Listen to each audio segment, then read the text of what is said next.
Assalamualaikum warahmatullahi wabarakatuh. Bapak Ibu guru, saya akan sedikit menjelaskan tentang asesmen nasional. Pengertian asesmen nasional adalah pemetaan mutu pendidikan pada seluruh sekolah, madrasah, dan program kesetaraan jenjang dasar dan menengah.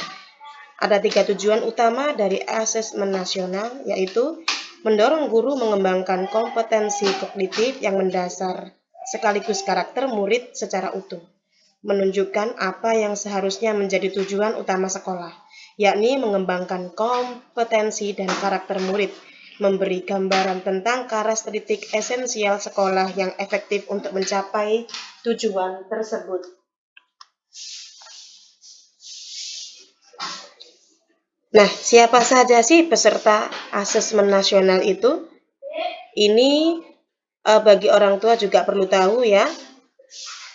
Dalam pelaksanaan asesmen nasional, responden murid akan dipilih secara acak dengan jumlah maksimal 30 orang murid SD atau MI, 45 murid SMP atau MTS, serta 45 murid SMA atau SMK atau MA di satuan pendidikan.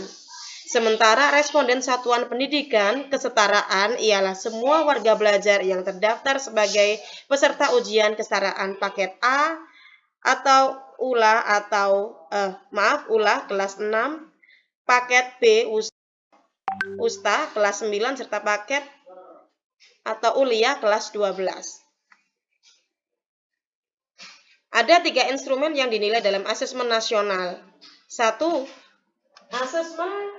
Asesmen kompetensi minimum atau kita sebut dengan AKM, terdiri dari literasi,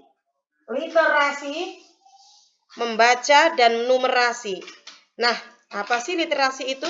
Literasi membaca adalah kemampuan untuk memahami, menggunakan, mengevaluasi, merefleksikan berbagai jenis teks untuk menyelesaikan masalah, mengembangkan kapasitas individu sebagai warga negara Indonesia dan warga dunia agar dapat berkontribusi secara produktif di masyarakat. Numerasi merupakan kemampuan berpikir, menggunakan konsep, prosedur, fakta, dan alat matematika untuk menyelesaikan masalah sehari-hari pada berbagai jenis konteks yang relevan untuk individu sebagai warga negara Indonesia dan dunia. Selanjutnya, yang nomor 2 adalah yang dinilai survei karakter. Survei karakter dikerjakan oleh murid untuk mendapatkan informasi, hasil belajar sosial emosional. Survei karakter ini akan mengukur 6 aspek profil pelajar Pancasila, yaitu beriman dan bertakwa kepada Tuhan Yang Maha Esa, serta berakhlak mulia, berkebinekaan global, bergotong royong, mandiri, bernalar kritis, dan kreatif. Yang ketiga, survei lingkungan belajar. Survei lingkungan belajar dikerjakan oleh murid, guru, dan kepala sekolah untuk mengukur kualitas berbagai aspek input dan proses belajar mengajar di sekolah. Survei lingkungan belajar mengumpulkan informasi tentang kualitas proses pembelajaran dan iklim yang menunjang pembelajaran. Kemudian selanjutnya, kapan sih, bagaimana sih, atau berapa jam, berapa lama waktu pengerjaan asesmen? Nomor 1 pada jenjang SD atau MI ya, atau paket A, tes literasi selama 75 menit dan survei karakter selama 20 menit. Hari kedua, tes numerasi selama 75 menit dan survei lingkungan belajar selama 20 menit. Yang nomor 2, jenjang SMP atau MTS dan paket B serta jenjang SMA, SMK atau MA dan paket C. 1 adalah tes literasi selama 90 menit dan survei karakter selama 30 menit.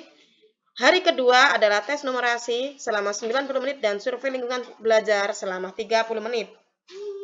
Ya, dan yang terakhir adalah catatan bagi kita bahwa asesmen nasional ini tidak menentukan kelulusan siswa, kemudian tidak diberikan di akhir jenjang, hasilnya tidak memuat nilai secara individu, Hasilnya diharapkan menjadi dasar perbaikan pembelajaran.